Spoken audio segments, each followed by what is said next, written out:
I'm thrilled to introduce to you our panelists. We'll start with Ms. Magdalena Bernaciak.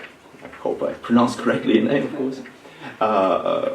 A member of our Department of Political Sciences here at AUBG, an assistant professor in politics, significant contribution both in academic and applied research in the fields of political economy, especially the EU accession processes in Eastern Europe, in interest group politics, which are related to special and specific interests that lobbies can have across Europe, employment relations, etc. And she will start a discussion with some considerations about the safety nets, because when we talk about freedom, we usually think of that which can be done, and we don't necessarily think of that which shall not be done. So the safety nets definitely are a defining feature of the way we see freedom in Europe. I also have the pleasure to introduce Professor Jean Crombois, who happens to be a French speaker just like I do. An associate professor in political science here at AUBG, distinguished researcher, author of his latest book is Camille Gut and the Post-War Finance, published in 2016, I believe, Routledge. A specialist of also the political dynamics in Eastern Europe and the process within EU. And together with them, I join them in welcoming our dear guests, Mr. Federico Fernandez. I don't think we need to introduce you. Thank you. But it is a pleasure to have Federico here for the second year in a row, contributing and bringing to AUBG the Free Market Roadshow and the ideas of classical liberalism.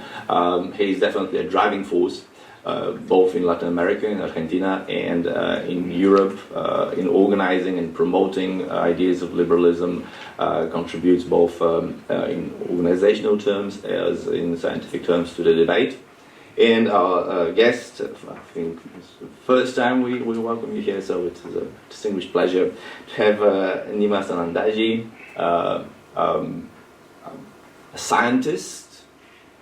a scientist in engineering, and something we may lack in social sciences, this scientific rigor that comes with let's say hard sciences, who would be challenging us as an audience with the idea that despite all the grim looks that we may feel here in the Balkans, in the greater Balkan area, and especially in Bulgaria, we have a lot of luck, perhaps historically speaking, and all those challenges are actually opportunities for us to exploit, and for younger people, your generation, to exploit and make the best of it. So I think we start with Magdalena, and then Nima will be following. The floor is yours. Yeah, thank you very much, Momtchil. Welcome at AUBG, and welcome everybody to this panel. When I started thinking what to say, I looked at the title of the roadshow, and this line below there, reinventing freedom after the fall, 30 years from the fall of the Berlin Wall, and that inevitably, me coming from the region, brought me back to 30 years ago. Where were we at that time in terms of freedom? At that time, we had a divided continent, militarily, politically, economically. In the region, we had, the dominance of Communist Party. We had economy dominated by planning. We had tariffs, barriers, no trade, perhaps within the Comecon, not so much with the outside world, not so much with the rest of Europe. So the sort of fight against this constraints and indeed lack of freedom at that time was one of these kind of defining themes that drove this kind of return to Europe, catching with Europe.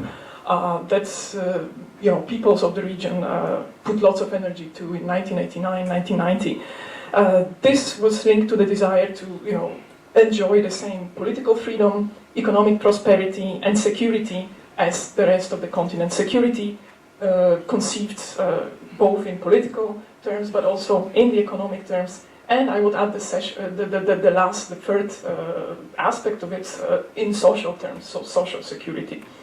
And indeed, we are there, we have a common market, we can travel freely. Just as an anecdote, I talked to my brother last month and he said, oh, I bought a cheap ticket to Ukraine. And I said, do you have passport? He said, why would I need passport?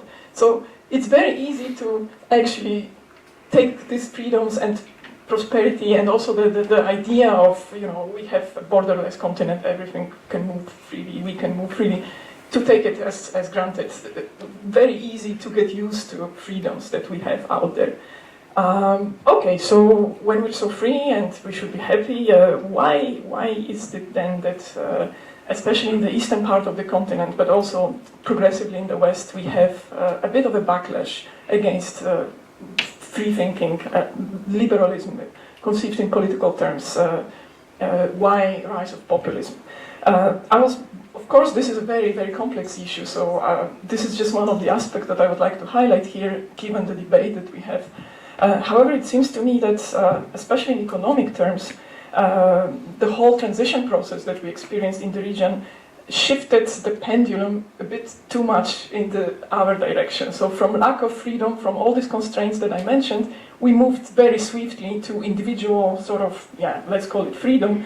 I would call it excessive vulnerability to market forces, exposure that basically created certain feelings of uncertainty, dislocation among people. This was related to restructuring and job losses. This was related to the way Eastern European countries flexibilized their employment regulations, labor market codes in order to attract investors. This is related to the way investors behave once they come to the region, which is often not very much employee friendly. So what it gets is basically, I would claim, this kind of excessive exposure and uncertainty on the part of many people in the region. That basically gets into point that people feel confused. People look for certainties. People look for some sort of security promises. Of course, you can say, this is because of Homo Sovieticus. People are used to, having everything provided and so on.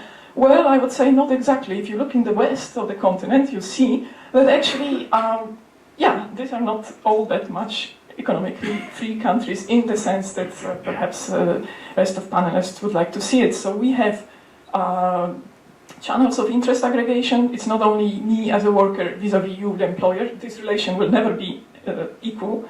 So you have also organizations that aggregate interests of workers and represent them in front of the employers, and they work very well. You have safety nets, so you don't have this exposure to the market to the degree that we had here in this, and we have still in the region. The thing is, this matters. This matters because this gives people feeling of belonging. This gives people security. This might also have beneficial economic effects. We can talk about it in the second part of the panel if there are questions. But of course, if you feel safe, if you feel secure, you stay in your job, you retain your skills, you work better, you're more efficient, you're more productive. But also it has this political dimension. It gives you a feeling of being represented.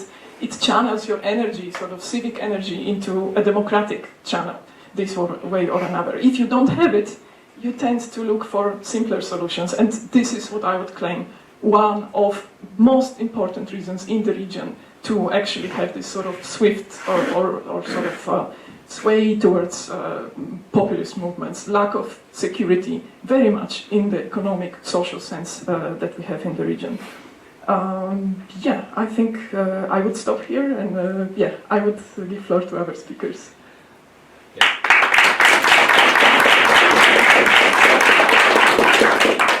Thank you very much, Magdalena. Our second speaker is Dr. Nima Sanandaij, and I believe there is a presentation for him. So please turn it on.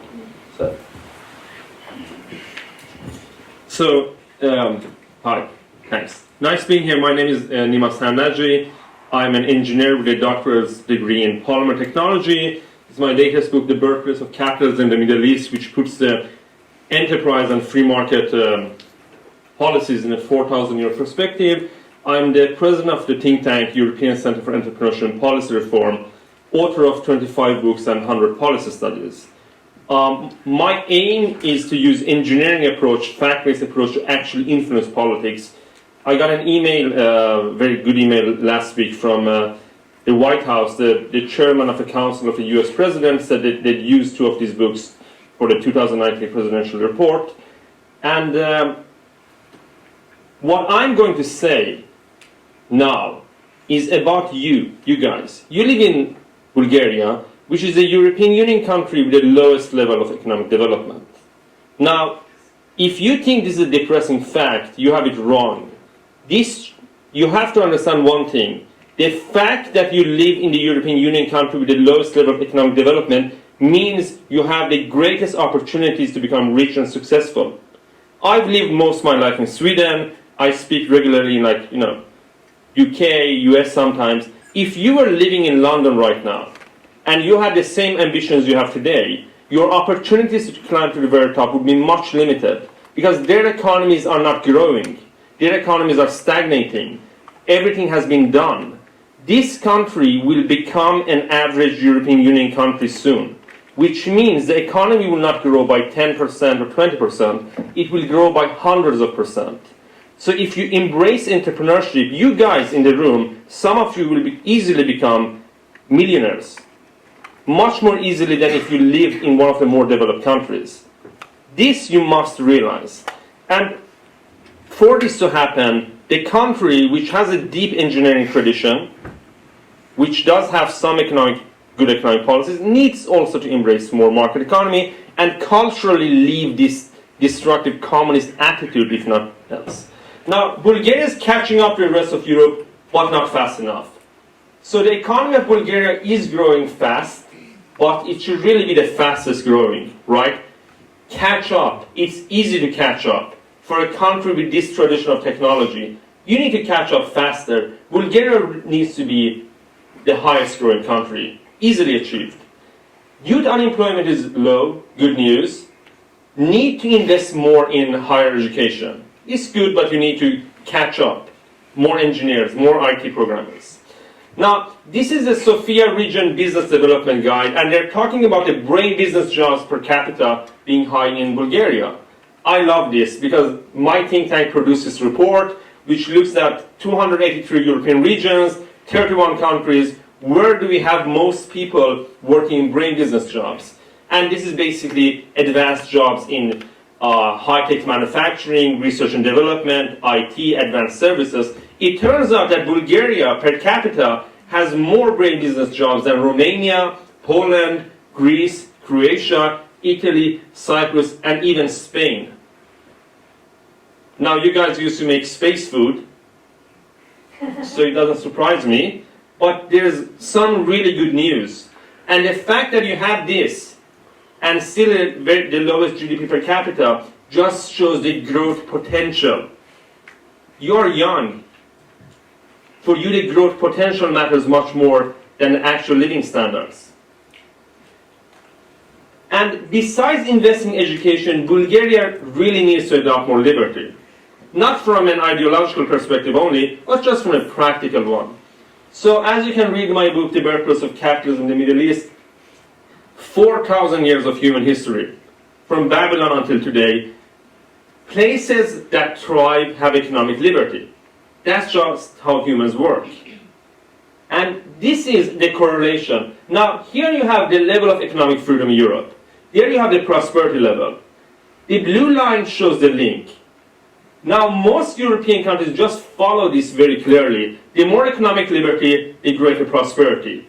The outliers, there's always a reason. Like Luxembourg is a financial center, so they're extra rich. Norway is swimming in oil.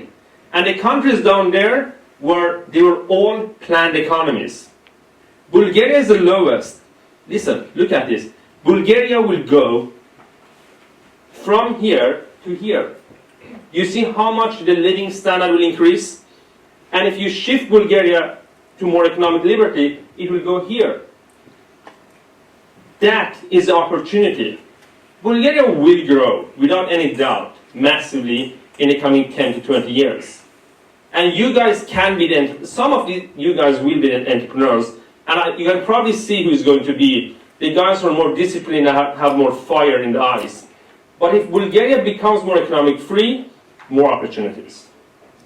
Now, there are strengths: competitive taxes, flat taxes, trade freedom. But what are the weaknesses? Government integrity, juridical effectiveness, business freedom, property rights. To be very clear, the problem is the government.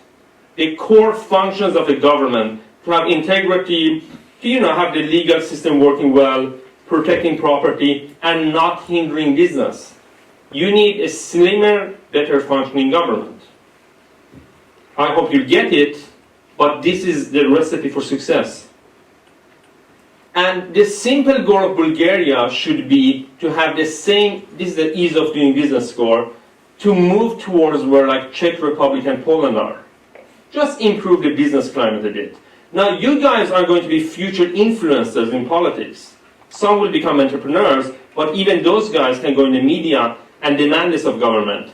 Don't sit and wait for Bulgaria to become more free. You are the future elite. Be part of this. Read Doing Business, read Economic Freedom Index. Just tells you what to do. Then you can be an expert. And the country has a lot of potential, but I mean, for example, international rankings show it's very difficult for an entrepreneur to just get electricity here. So some very basic things the country of Bulgaria needs to learn from the rest of Europe. And building on your engineering tradition, you can really skyrocket from there. So my last slide, the mentality matters. You live in a country which will grow massively.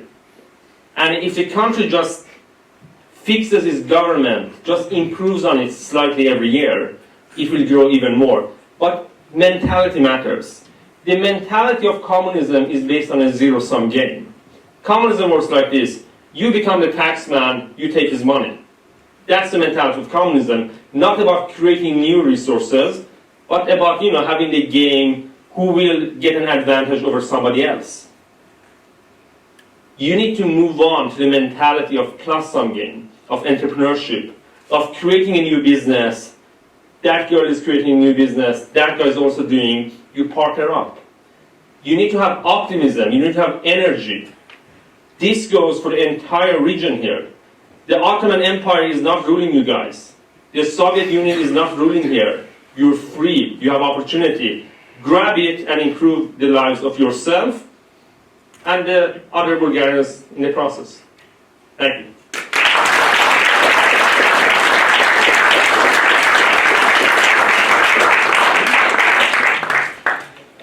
Thank you, Nima. It was very, very fresh to be to hear such optimistic words. If I may sometimes disagree with you, but perhaps later. Thank you very much once again.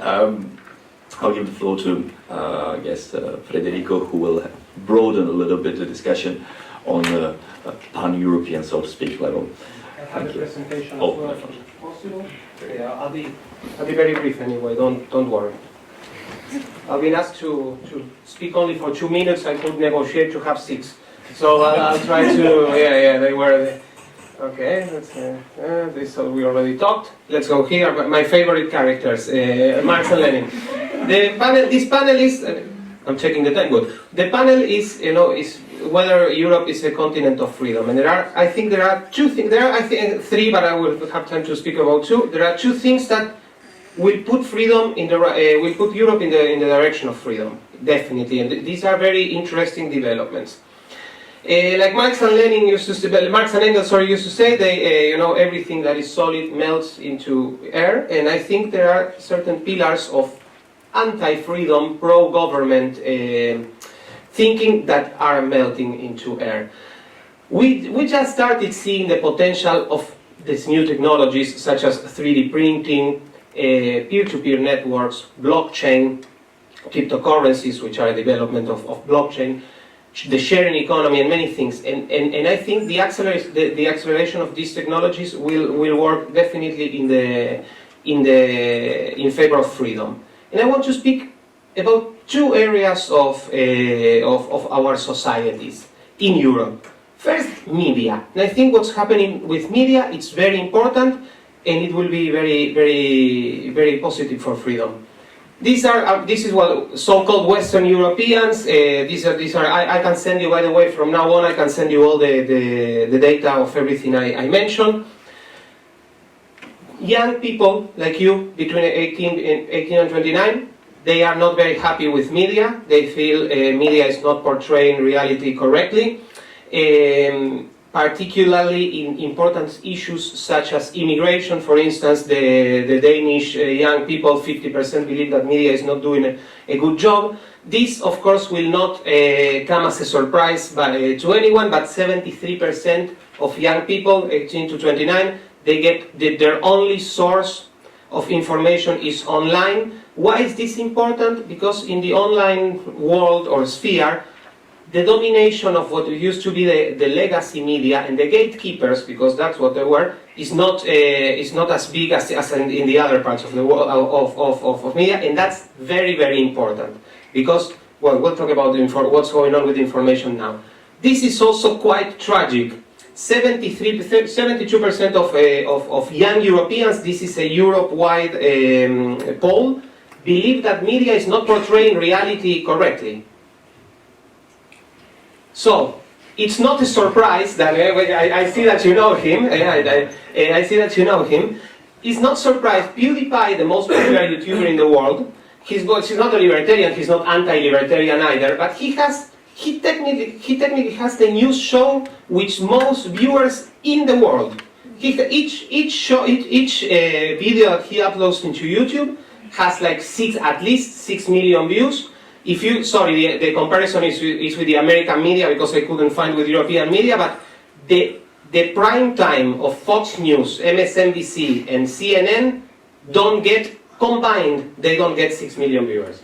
So that tells you really where things are going, and I think this is very positive because I love that we live in a world of memetic warfare. I think it's very positive because I think what this shows is that information has been set free.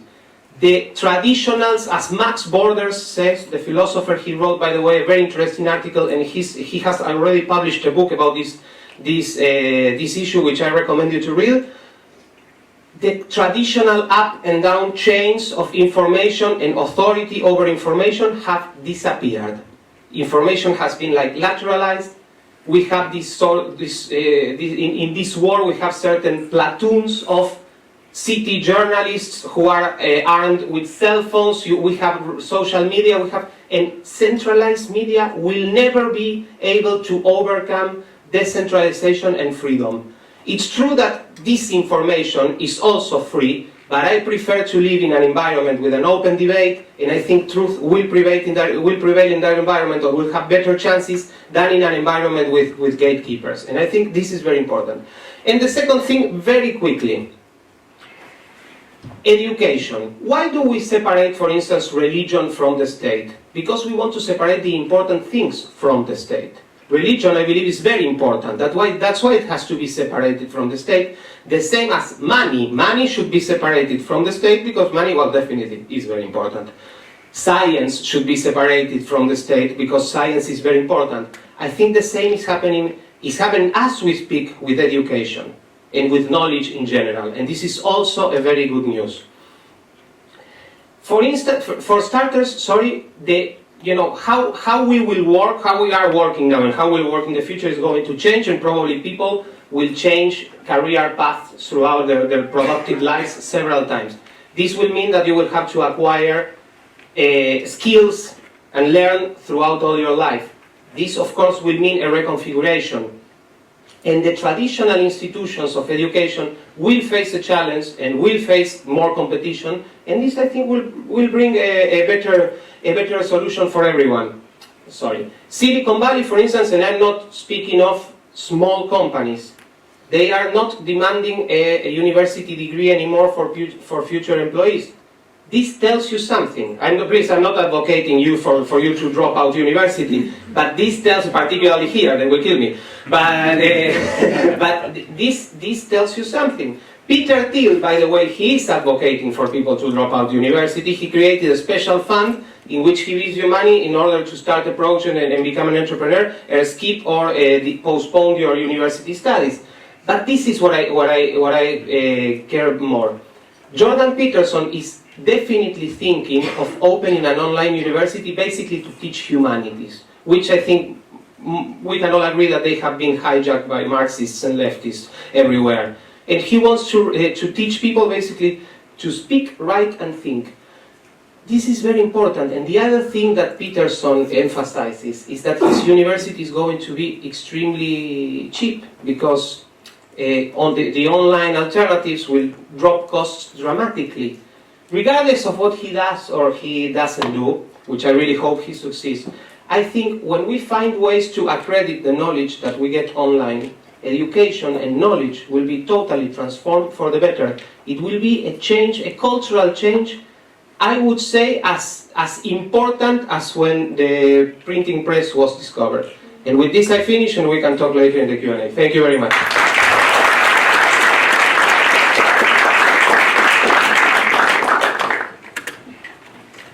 Yes, please, don't drop from university. I mean, we're very happy with you. Jean, it's all yours. Then you can listen to me and after you can leave.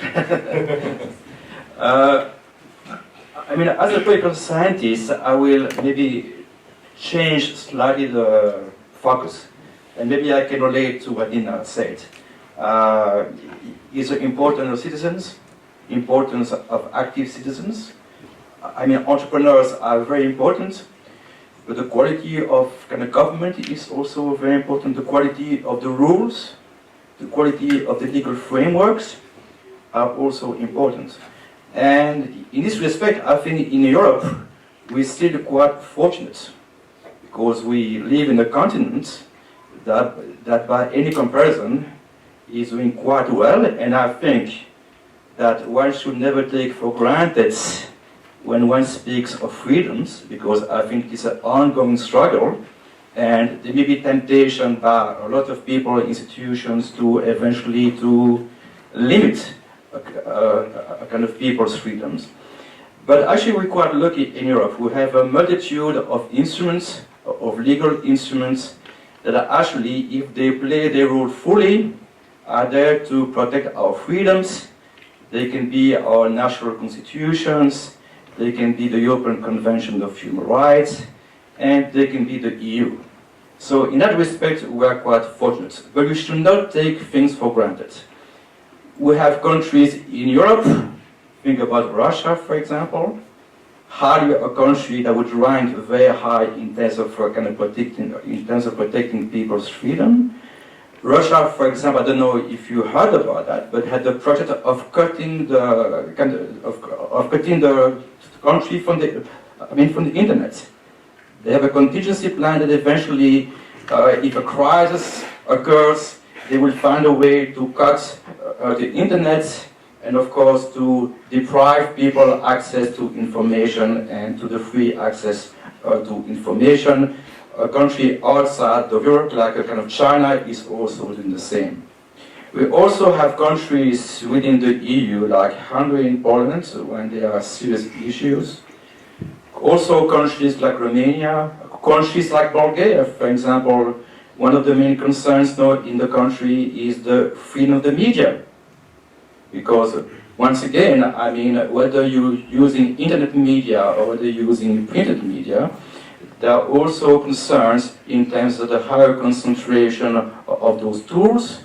Understand that sometimes the internet companies are playing the role of gatekeepers because they're also conditioning the kind of information you have access to without yourself willing to have this thing monitored. So there are still a number of kind of challenges that are there, and one should not take the situation for granted. So actually we're still quite lucky in the continent. I would not want to give the idea that there was never freedom in the continent and we live in some kind of dictatorship. Right? I think that people outside of Europe would be very happy to live in Europe and to enjoy all the freedoms we have here. I'm going to stop here. Thank you.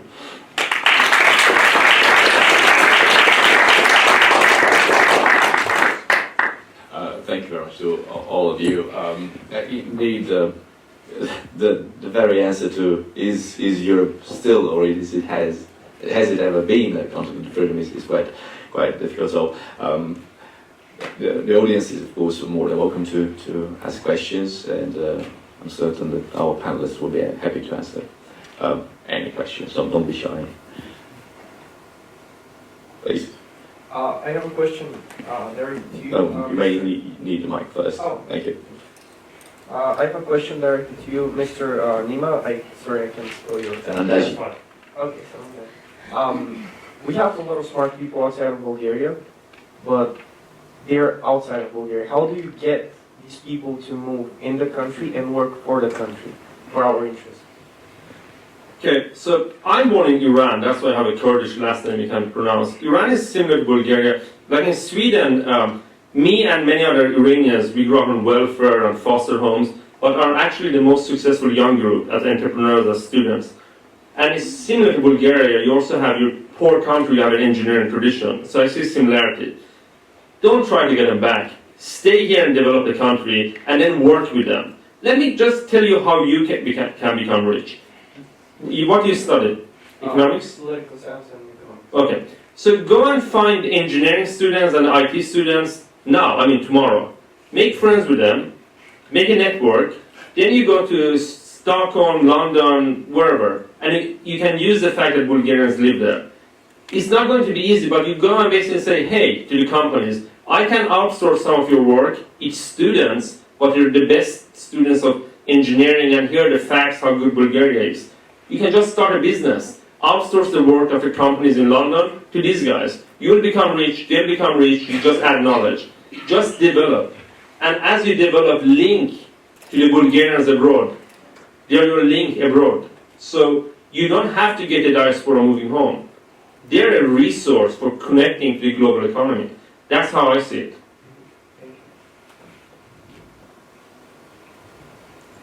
Oh, there is a question right over there. Okay. You have to speak very loudly. During the speeches, there was various things, and I kind of collected in one just to say something. So one of the speakers was saying that we need more economical freedom so we can have higher standards in the future. Hello? Okay. So we have higher standards, and so the economy will be a plus-sum game and not like a zero-sum game like it was in communism. But then again, we want more freedoms, more free movement, no borders, and blah, blah, blah. And then again, we usually, when you have free movement, most probably the people that have the money, they will go in the other country, or as experts, or people who do hard labor, or people who go to universities. People, they just don't grab their clothes and go somewhere. But then again, allowing all these people to move all the time, we kind of see that the values, identity, culture, or ideology of some countries are hidden, or they are cleared out. For example, I was in Spain, and I felt like I was in India. I've been to Athens, and I didn't feel like I was in Athens. So how much movement is good movement? How much so you won't underestimate the people who are already living there? So it's like, how do you deal with that? Because not all free movement is good movement. If everyone comes to my country, I'll be like, okay, I'm not an Albanian anymore though, because my kitchen is changed, my store changed, my clothes are changed, and everything else will be changed slowly. So how do you deal with that, and how does Europe deal with that when it's always pushing for free movement? Thank you. Who wants to ask first? John? I think this is a very sensitive issue, and I think you raised a very good point. But one should keep in mind the data also. I could ask you, how many non-EU nationals in average do live in the EU, do you think? Give me a percentage. 20, 30, 50, actually it's about 5-6%. Okay, so the thing is, you may think that a lot of those people in your country, because they're just more visible, but it doesn't mean that there are kind of that many. All right.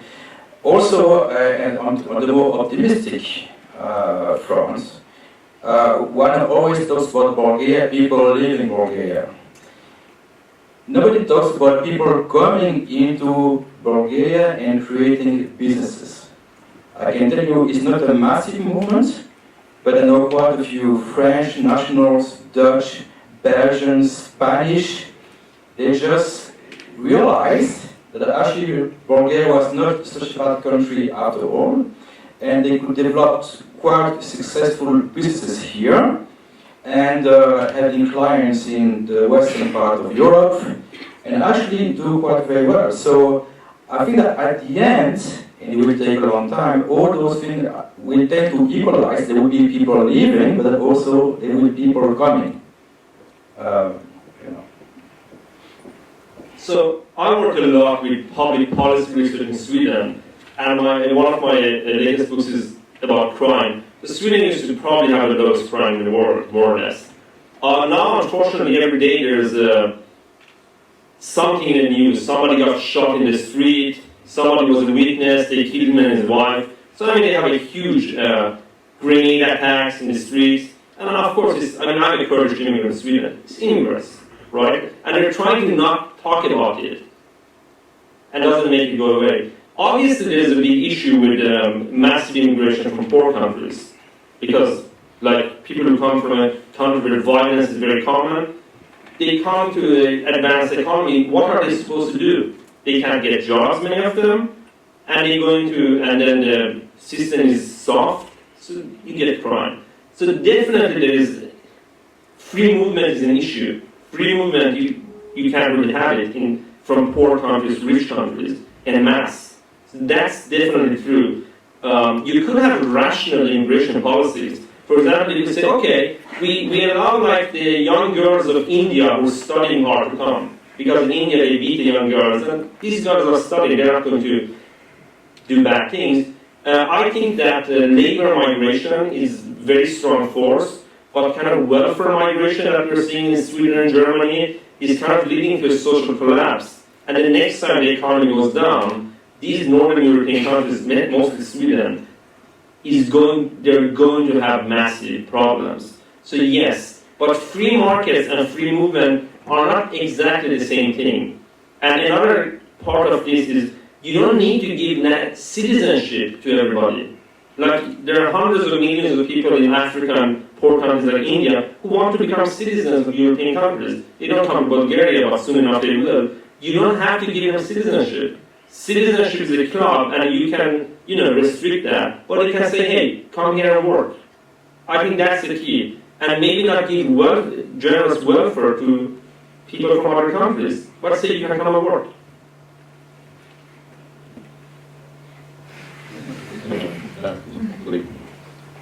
Luca raised his hand first, I'm sorry. Please, Luca.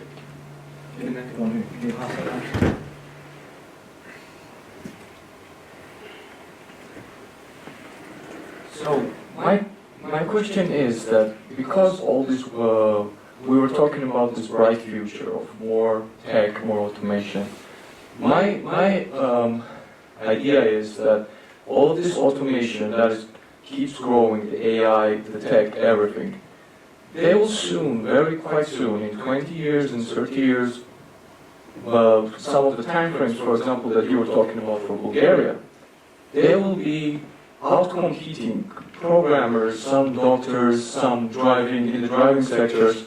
They will be displacing huge sectors of the job market.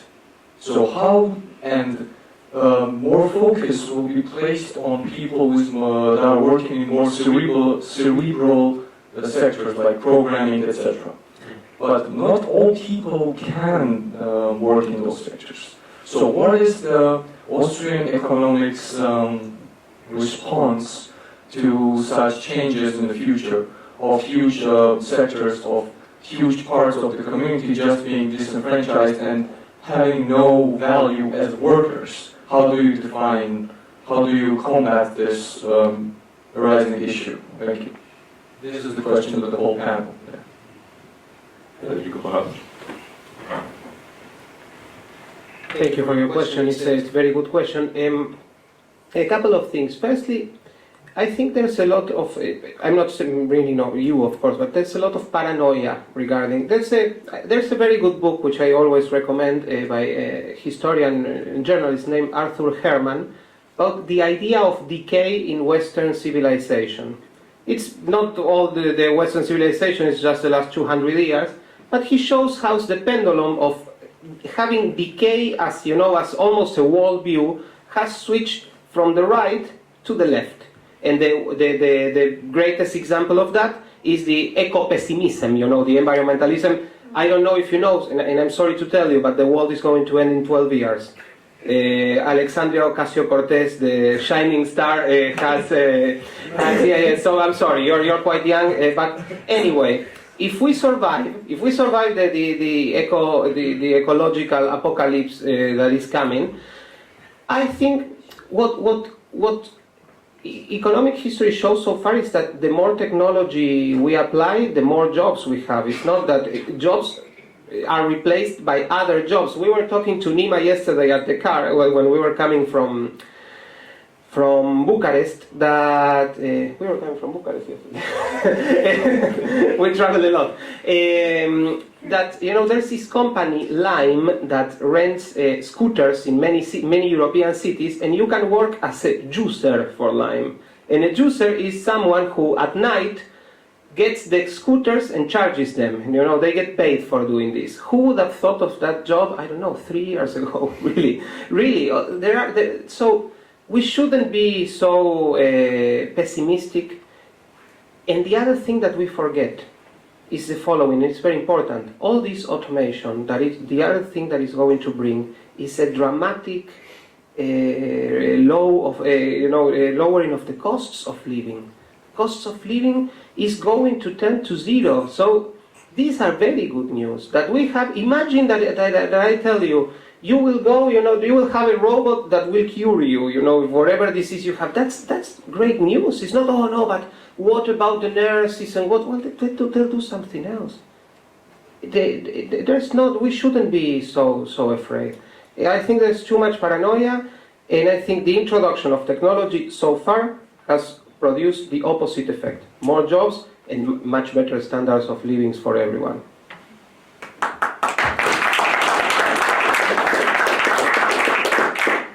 I wrote a book on the future of jobs with a Swedish professor. Unfortunately, the book is in Swedish. So, first of all, so far technology has just, the free market has produced jobs. But it's not impossible that we don't know the future. One thing in the US is we now have zero productivity workers. It means that even if a government says, we pay the salary for that guy, they won't hire you. And in Sweden, with recent immigrants, the government is actually sometimes paying 100% of wage, and they're not getting, so we have it there too. So yes, if you have a very big gap in the skills, I mean, unskilled men, basically, always used to have a job from the Stone Age until now, but now they're not worth much. One thing I just want to add as knowledge is two things are changing the labor market. One is the technology, and technology is progressing so fast, it's almost like, wow, they're solving aging now. I mean, it's science fiction. We have robots, artificial intelligence. But the other thing is that specialization is increasing massively. Like before, maybe you had, you were a doctor, you could be an ear doctor. Now you have 10 ear doctors specializations in the US. Now, every job is becoming very much more specialized. You guys need to understand this, because you can't worry about the robots, but they're coming. What you need, first of all, learn technology. Always learn some technology to not be useless, to be useful. And understand that specialization is the name of the game. Every job is becoming so much more specialized very fast. You can't stop technology, you just have to succeed with it.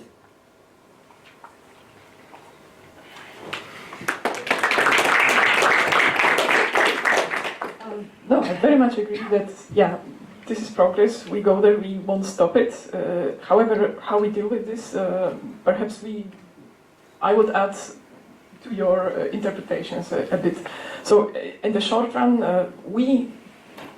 in the long run, yeah, we might have this move to digital economy and so on and so forth. In the short run, the fact is, yeah, people's jobs are at risk. So what do you do with these people? Do you leave them just, retrain very quickly from somebody who works at the sort of assembly line to UX designer overnight? It doesn't happen. It's difficult. It's to do it, to leave it entirely on the individual, on the private sort of sector, is a challenge. I'm not sure it works. I'm not sure the countries that are actually the most advanced in sort of offering a response, embracing digital economy and making use of its benefits, but also trying to mitigate potential problems, especially the short-run problems, are the ones that are the most libertarian, the freest. I think these are countries that have their economic policies in place, that they have proper planning, that government is in a way involved in research and developments, in supporting research and developments that would help, on one hand, make use of these technologies, and it's also a government that provides safety nets for those who, in the short run, drop out of this. So I wouldn't completely dismiss the problem. It's not that overnight you can requalify, and I would also claim that we need regulation of these sectors very much. In the short run, we don't catch up with regulations because they move so fast. But there are issues related to employee rights. Uber drivers, who are they? Are they workers? Are they self-employed? Are they entrepreneurs? Are they really entrepreneurs? They work for a platform. How to regulate these issues? There's lots to do on this, I would say. And yeah, as I say, countries who are most advanced in trying to solve these problems are not necessarily the freest countries in the sense of lack of regulations. So I agree, of course, you should have safety nets and government should invest in technology. But let's take Uber and these. I mean, the countries that try to regulate them, like France, they're not succeeding. Take the Nordic countries, they've moved from having regulation and very generous welfare to having much, much less, every year less generous welfare, less regulation, more free markets. Do you have any example of a country which, not the safety net part or invest in technology, but regulates technology, says, no, we can't introduce a new technology, and that country goes well? Because from my view, those countries are like Greece. Look at Malta, I live in Malta. Look at Malta, super free market. Look at Greece, they're very similar. Greece, they're unemployed, they have no development because they're trying to regulate development. Is there any country currently that is regulating new technologies and succeeding with it? No, the problem is these are not yet regulated issues, and part of the issue in the EU is that response is also expected from the sort of EU level in many forms. However, it does not come. So there are debates, and it's still not a regulated sector very much. The fact of the world is that the countries who try to regulate new businesses are the failing countries of Latin America, are the failing countries like Greece, or former planned economies, and really, even they have abandoned it. I know of no country, like French try, but even they have abandoned it. Currently, there is no country that even themselves say, we are successfully regulating new technologies. The thing with technologies, it's like from the time of the Soviet Union, they were like, we build a railroad, we make concrete. We can plan the economy. It's so much more technologies, there are so much more categories of jobs, you can't regulate it. And this is, go to Nordic countries and talk with their social democrats. This is what they tell you. They have no ambition to try to regulate the technologies. They just say, no, we have the safety nets and we invest in adult learning, but they don't have any ambition to control the technologies because they know that can't be done. Yeah, I mean, I think we should agree what regulation is. No, it's not about control or the government being the programmer or ultimate overseer of what is being programmed or created. Or it's really about putting in place rules that are binding for everyone, rules that are predictable, rules that are clear, but rules that also protect against risks which are brought with these new technologies. These are not completely risk-free, full of benefits kind of and only benefits areas. So yeah, that's what I would like to clarify, because the word regulation and government here comes as a sort of absolute negative thing. In the ease of doing business, by the way, table that was in the last panel, Denmark was third, Norway was seventh. So apparently it's easy to make business in countries that are highly regulated with big safety nets. Regulated. They're very openly regulated, as the index shows. In like Sweden, Norway, Denmark, they have less regulations than the US has. They are more capitalist in having limited regulation. Look at Sweden. They've dropped labor regulation the past 5 years. It's just dropping. The countries with big welfare states that are successful are letting the regulations go. Could you say which exactly what goes down in Sweden in terms of labor? So, for example, labor regulation. Now in Sweden, you can basically it's almost free labor regulation in Sweden. That's the trend. But what is labor regulation exactly that goes down? I just want to see which exactly. Take that later. Yeah, no, but it's quite an interesting thing because social spending stays pretty much the same. Collective bargaining coverage is pretty much the same. Minimum wage in Sweden, Minimum and wages. like they have now that people in technology sectors are basically like self-employed, but somebody else is employing them. Thank you, Magdalena. I want to add just 30 seconds. Thank you for what you introduced, because clearly it sparked a lot of the debate, and this is what we want really to have. Just look at, I will be extremely clear. I think regulations are the government, and the government are the bad guys, and I want to be as far as I can from them. Just a couple of ideas I had when I was listening to you.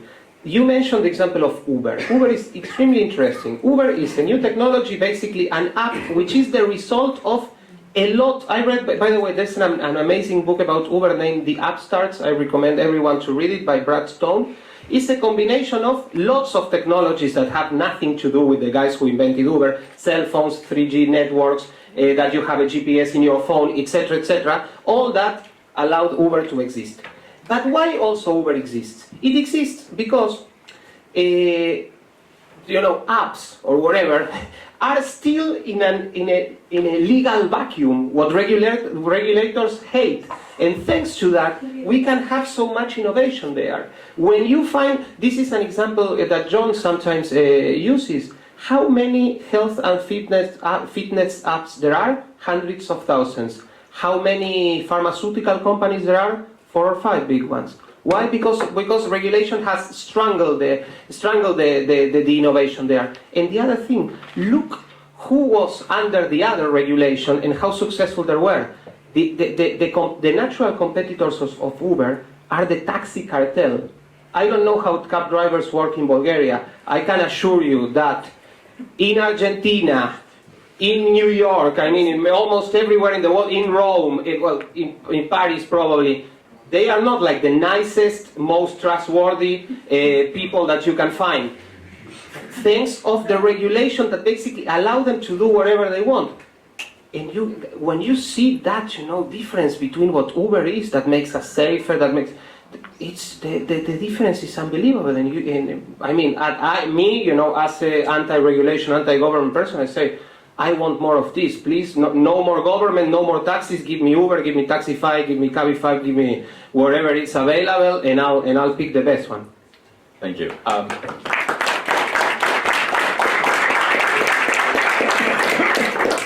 If I may jump in the discussion and provide an answer to the question here, what an Austrian economist would say. I just want to remind you that Austrian economists shall be and would be most interested in what the rights are, not what happens on the market.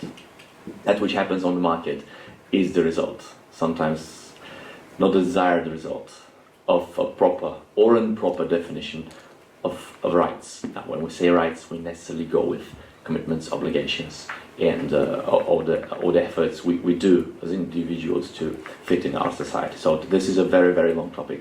You'll be more than interested for you to study it. Yes. Thank you. I have a question for Nima, and I want to tackle your scientific brain, because I think that science is proving that liberty, it's not only one ideology. The universe makes liberty its sense. What I mean by this is that psychology, neuroscience, biology, the recent discoveries in evolution, when I see something like Cosmos of Carl Sagan and Neil deGrasse Tyson, when I read Yuval Harari's Sapiens, when I read Steven Pinker, The Blank Slate, and a bunch of other people, it turns out that now in the 21st century we're starting to understand scientifically that the human being is wired to be free. This is something that Karl Marx didn't have back then, because psychology was in diapers, not even Freud had written. And the whole Marxist socialist regulation collectivism idea is that somehow, magically, they never explain how, a new human being is going to be born, and he's going to be selfless, and he's going to sacrifice his self-interest for the collective. Now, I can, understand Marx, because the poor guy didn't have all the knowledge that we now have to understand that never is going to happen, and that genetically we are wired to be free. So from your scientific point of view, is there a way where this new merge can happen, where neuroscience, philosophy, economics start bringing up people? Because unfortunately some brilliant minds in science, like Albert Einstein, he was a socialist. So in your scientific perspective, how do you think this can help the liberty movement? So I can't give a coherent answer to you, because I try to have things factored. I can say three things. One thing is my own research, my latest book. Free markets and enterprise are not 500-year-old European inventions. It's 4,000-year institutions from the ancient Babylonians, China, India. Throughout these 4,000 years, just read history, the parts of the world that have been free market have prospered. The Roman Empire, for example, the European part of the Roman Empire was not free market. The eastern parts, like modern-day Turkey and Syria, were. Why did East Rome survive and West Rome collapse? Because the prosperity was in the East. Even if you watch the TV series Rome, they talk about this. Now, so free market always has created prosperity. 4,000 years of human history, everywhere from the Native Americans to Europe. So that we know. Secondly, I think that when it comes to the human brain, there is both a somewhat a collectivist argument and a free market argument. But definitely humans prosper well when they're free. This is not an argument against having basic welfare state institutions, but against the big government. One thing is, if you go back in time, you had engineers who were trying to plan the economy. They did that in the Soviet Union, they did that in America, they did that in the Scandinavian countries. It failed. And from an engineering viewpoint, I don't know who studies engineering here, if you try to regulate a system which is extremely complex, you have to have simple regulations.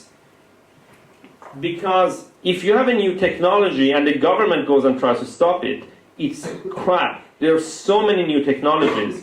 The socialist politicians in the Nordics, they have completely understood this. They have basically no discussion about regulating any technology. They just have the basic regulations on, labor, etc., and they're liberalizing them. When society becomes more complex, and the new technologies start killing jobs, creating jobs, we need basic regulation. If you get government to go and say, no, I choose this technology is allowed, this is not allowed, that's a catastrophe. And no prospering country is doing that. That's just inviting corruption. The only thing I want you guys to understand is, we have this talk about what is government in theory. Government in practice is very much corruption. If government can say, this technology we stop, this we allow, this guy, his business will pay me 2 million euros, so I stop his technology. That's how government works, and the governments don't know this. The governments in rich countries, which have these entrepreneurial ecosystems, they don't talk about technology. They just say, we need to promote entrepreneurship, we need to invest in technology, we need to have the safety nets, and we need to have adult learning so people upskill. This is the policy debate, so don't have social engineering. If it doesn't work in the most advanced economies in the world, because it doesn't work. So you just focus on growing, follow the established growth path. Please. So hello, my name is Tony and I'm an economics student, and I have one question for you. So in your personal life, you went from a regulated country into a free market country in the case of Sweden, and your motivation about the Bulgarians was stay in Bulgaria and develop and grow your business and you're going to become a millionaires. But here in Bulgaria, if you ask someone what will be the situation in Bulgaria in 20 years, half of the people are going to answer that Bulgaria is not going to be on the map in 20 years. So, and by staying here and developing our businesses, we're going to make the numbers even better. Let's say we're going to get in top 10 developing countries. But the way I see things is that the political system is not working properly here, and by staying here, personally for me, I'm incentivizing the government doing the bad job they are doing. So what is going to be your personal advice to all the people that wants to stay here but don't want to motivate the regulations and want to follow the free markets? All right. So what do you study? You. Economics. And All right. Let me just explain one thing to you. If you were in Stockholm now, you're a young guy, you go get a job, you want to buy a house. Bad. Prices are very high. Everybody knows that housing is a bubble. People, professionals, they share tiny flats with each other, okay? Similar in many, like New York, Silicon Valley. In Silicon Valley, you can be a top programmer. You barely have money for rent and food, okay? So there's a disadvantage living in an economy which has reached its peak and they have no growth, basically, which is the case. Bulgaria has technology. You have the lowest GDP per capita. The greatest force is that you move towards the center of Europe, okay? Even if your government is incompetent, that's going to happen. You already have growth. You're going to have more growth.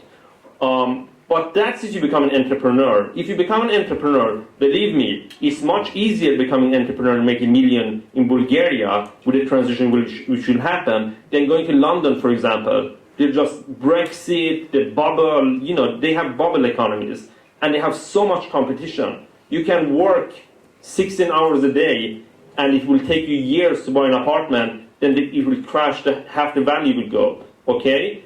You have to understand that perspective than your perspective. So if you become an entrepreneur, definitely stay here. If I could move back to Iran, I would do, but they are still Islamic crazy people. So I moved to Malta. Not in Sweden. In Sweden, you can't. I'm becoming an entrepreneur in Malta, real entrepreneur. You can't do that in an already very well established economy. You can make money by being a single consultant and being super specialized. You can make money by going to a business and just having a salary. But if you want to become a millionaire, much more opportunity here, probably than almost everywhere in Europe. Do you understand what I mean? So, and the growth is happening. The pessimism in the Balkans, particularly in this country, which is the European Union country, is too much pessimism. In life, listen, I grew up with welfare and foster families. In life, if you can't, and racism, they were close to killing me, neo-Nazis. If you are a pessimist in your life, if you're, everything's crap, you'll fail. My best friend became a criminal gangster and, failed, went to jail. Don't be a pessimist. The problem with the Balkans is this pessimism. Nothing works with government. No, just read these international indexes, make it easier to get electricity, make these subtle changes pragmatically, the government will be better. It's not that bad. Shrink government, corruption shrinkers. And you yourself, you are the new elite. You and your friends have some optimism and work together. But you see, again, it doesn't go through to you. The national problem of many of the entire region in Europe is that if you have a sense of pessimism, and that's a de facto, well, nobody will really work. And when people work and a business starts making money, they just cheat their partner, you have to have optimism, and optimism in a group of people. That's what you need here. I see the opportunity about that the market is not developed and I can develop it like I personally, but doing this, I'm not incentivizing the free market, because the pessimism and the things you're saying, like you're the future, the same thing was said to Professor Karpouzanov, I'm sure, when he was 20 years old. He was said the same things, and I'm not saying nothing changes. There are a lot of good things that happen here in Bulgaria, and the market is going, going to the right direction, but I see it, I don't have a problem staying here making money. I have a problem staying here incentivizing our government working the same way and saying that the 20 years old are staying here and that's why we're doing a good job. That's my problem with the case. I'm not telling that there are no opportunities here. Can I add something to what he says? That would be perhaps the last words. Yes. Here you go. Thank you. It's the same in Latin America because our economies are a lot of opportunities, but most people have two choices. Either they migrate or they become informal economy, right? So if you are an entrepreneur and you decide to stay, the risk that you get in Latin America is that some dictator comes in and nationalizes everything like it has happened, you know. So not only you have to stay, there also has to be a youth force that starts making activism against the most important of the problems that you have in Bulgaria. Like for instance, we were yesterday in Romania and there was this professor saying the number one problem of Romania, make no mistake about this, is the pensions, the health pensions.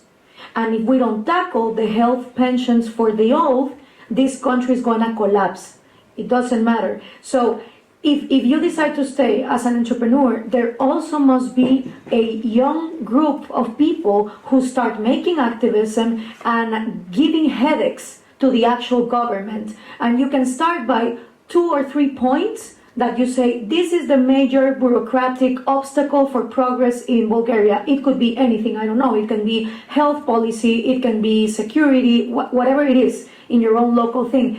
But it has to be both ways, entrepreneurs investing and young people doing activism so that the government changes. Because if not, no entrepreneur is going to leave their money here. They're going to want to go. That was a technical issue, I believe. Looks fancier. Good. Just last word, John, please. To add, I think yes, indeed, you need to have active citizens. You know, I think the thing is always difficult to be a pioneer, because when you're a pioneer, you have to fight the hardest obstacles, but the reward at the end will be the highest. And instead of the people waiting and waiting and waiting for things to improve, and when they start to step in, then actually, you know, they have lost most of the opportunities. So I think that entrepreneurs can be very useful citizens and can hold governments to account. And the irony is of all is that you have people leaving Bulgaria, young Bulgarians leaving Bulgaria. You have other people coming to Bulgaria and taking advantage of all of those opportunities instead of Bulgarians staying. And indeed, it's very hard. You know, it's very hard. It's very frustrating. The temptation is very, very big just to leave and to say, no, I don't want to do anything in this country and just leave. But actually, if you do that, you will not be able to have your full share of the benefits. So maybe it's something you have to think about for yourself. Definitely. Thank you. Tony, if I may, I'm afraid this will be our last words here. Of course, you will have always the 3 choices to leave, the exit strategy, to be loyal and remain, or to voice out your concerns. And to all of you young people, don't be shy to vote, and don't be shy to express your opinion and to confront your opinions with us as your instructors or with guests.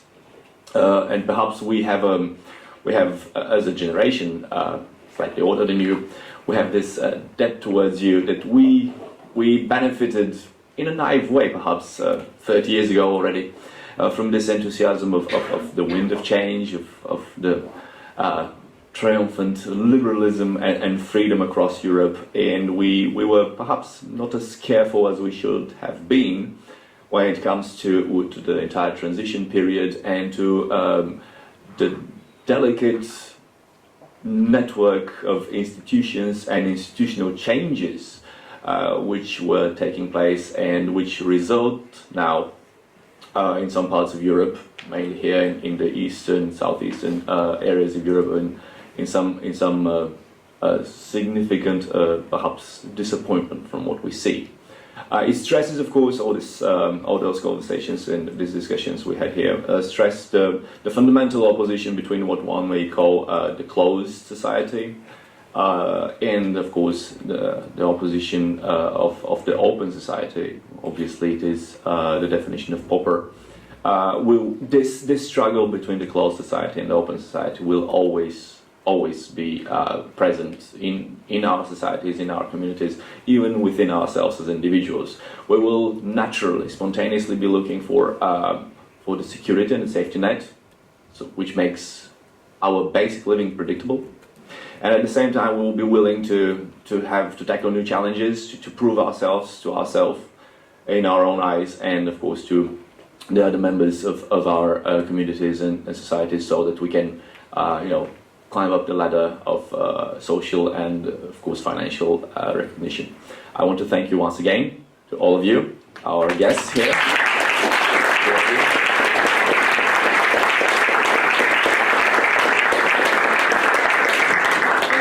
I may remind you the title of Frédéric Bastiat, who was one of the founding fathers of liberalism in Europe. That which is seen and that which is not seen. That which is not seen is a free lunch. Well, here at AUBG we can do it. So there are some hamburgers outside waiting for you. Please, everybody, we'll be more than welcome. We'll be more than pleased to welcome you there for further discussions. Thank you.